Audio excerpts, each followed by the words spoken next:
안녕하세요. 전영기TV의 전영기입니다. 최근 서울, 부산, 대전을 비롯한 여러 도시들이 그동안에 침체되었던 도시환경 정비 사업을 기점으로 해가지고 용적률을 높여주고 새로운 공공기여를 받는 등 운동이 활발히 이루어지고 있습니다. 여러분도 잘 아시다시피 2017년 2월 8일 날 도시환경 정비 사업을 주택 재개발 사업으로 포함시켜서 2018년 2월 9일 날 전격적으로 재개발 도시환경이 서로 통폐합되는 커다란 사건이 있었습니다. 이것을 보고 도시정비법 전부 개정이다, 뭐 이렇게 표현을 하고 있죠. 그럼에도 불구하고 사실은 주택 재개발 사업은 임대주택이라는 시스템을 갖고 있었고, 재건축의 경우에도 법적 상한 용적률을 높여주면서 소형주택을 가지고서 장기 전세지로 활용했던 것이죠. 반면에 도시환경 정비사업은 실질적으로 법률에서 임대주택에 대한 규정이 강제하고 있지도 않았습니다. 이러한 두 재개발이나 도시환경의 시스템이 다른 것을 통폐합하다 보니까 도시환경 정비사업에 대한 사업에 대해서 일률적으로 임대주택을 적용하는 것은 상당히 어려움이 있었습니다. 왜냐하면 상대적으로 사업도 어렵고 진행이 안 됐던 것이죠. 그래서 서울시는 작년 연말부터 시작을 해가지고 2030 정비 기본계획을 변경하게 이르는 것이죠. 그래서 그동안에 여러 가지 도시환경 정비 사업이 도시정비형 재개발 사업으로 편입됨에 따라서 임대주택도 확보를 하고 침체된 사업도 활성화시키겠다라고 했던 것이죠. 그래서 2020년 1월 달에 서울시는 정비 기본계획의 내용 중에서 2030 내용 중에서 일부를 개정하기에 이르릅니다. 뭐 기본계획 자체가 법률은 아니기 때문에 실질적으로 서울시 의회하고 서울시에서만 오케이를 하면 되는 것이기 때문에 여기에다가 역세권 활성화를 하는 경우에는 기본적으로 정비 예정구역을 의제 처리를 하자라고 하는 내용으로 기본계획이 바뀌었습니다.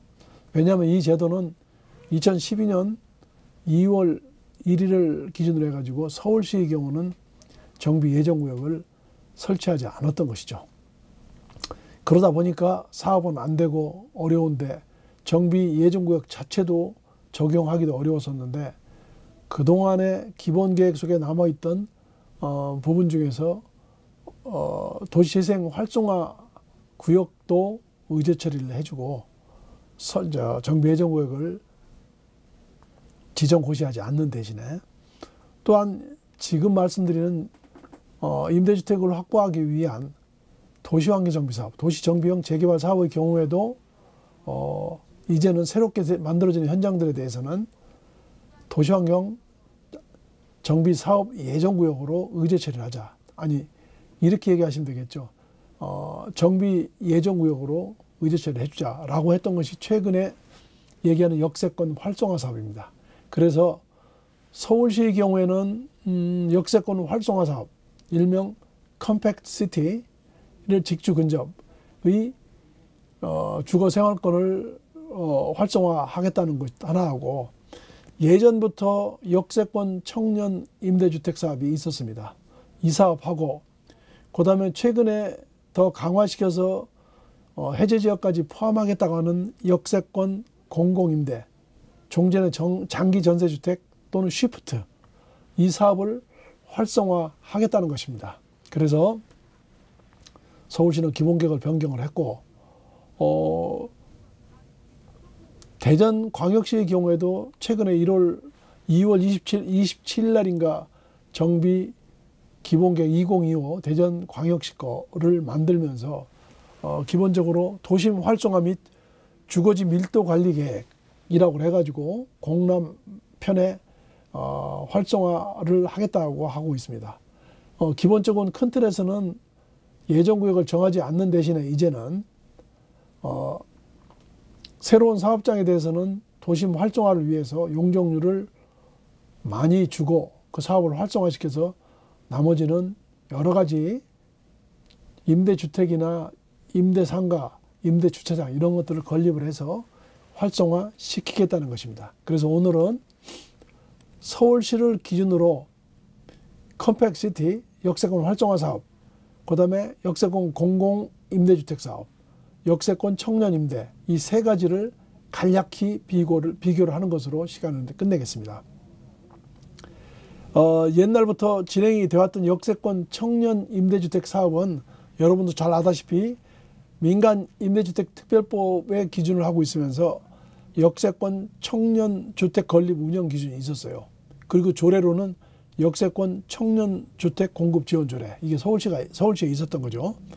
이 사업은 주택법에 의한 주택 건설 사업이나 건축법에 의한 건축 허가 또는 도정법에 의한 도시환경 정비 사업으로 진행을 해왔던 것인데 2018년도 10월 달에 도정법에 의한 도시환경 정비 사업은 폐지를 해버렸어요.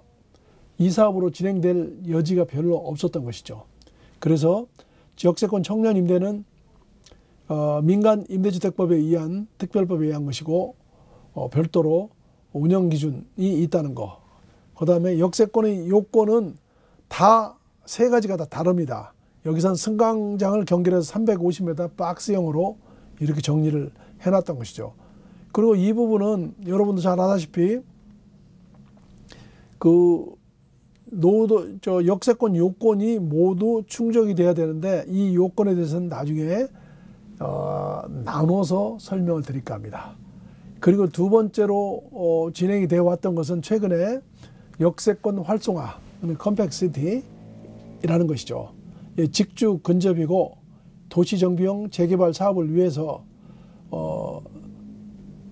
정비 예정구역으로 지정 확대를 한 뒤에 그 다음에 정비계획의 결정 고시를 통해서 사업을 추진한다라는 거죠. 그래서 이 사업의 근거 법령은 도정법하고 도정조례 6조 5항을 근거로 하고 있습니다. 그래서 도시정비형 재개발 사업으로 진행을 하고 그 다음에 건축법에 의한 건축허가, 주택법에 의한 사업계획 승인 이 세 가지의 형태로 진행이 될 수 있습니다. 저는 향후에 이 사업에 대해서 건축법이나 주택법은 변론으로 하고 도정법에 의한 도시정비형 재개발 사업으로 진행되는 것을 설명을 드리겠습니다.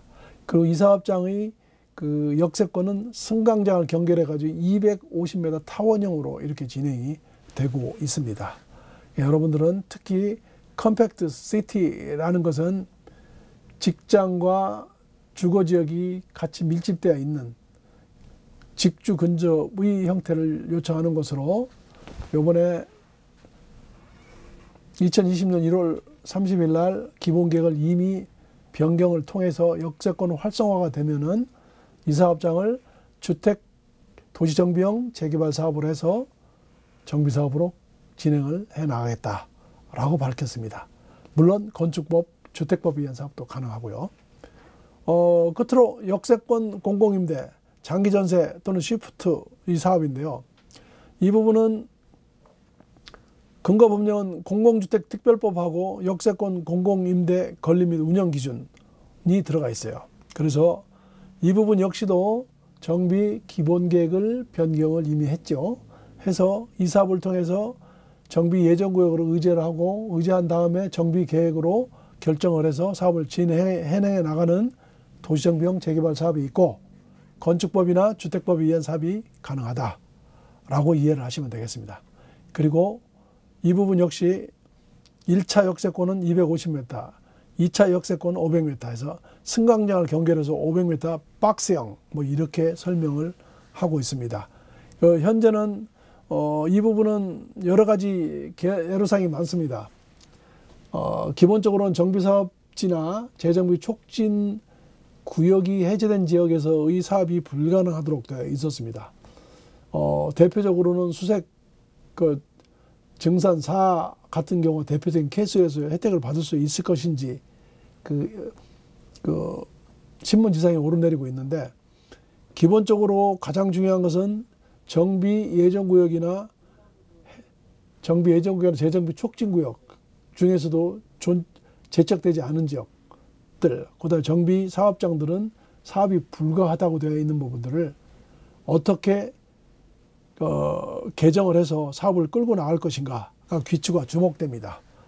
그래서 여러분들은 이 부분에 대해서 세 가지의 사업들하고, 그 다음에 나중에 대전 같은 경우도 정비 기본계획이 2025가 확정 고시가 되면은 고시된 내용을 가지고 서울과 비교해서 설명을 해드릴까 합니다.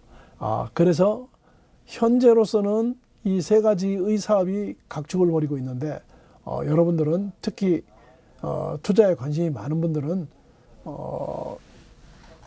역세권 공공임대 장기전세 또는 시프트 사업을 또는 역세권 활성화 사업을 눈여겨보시기 바랍니다.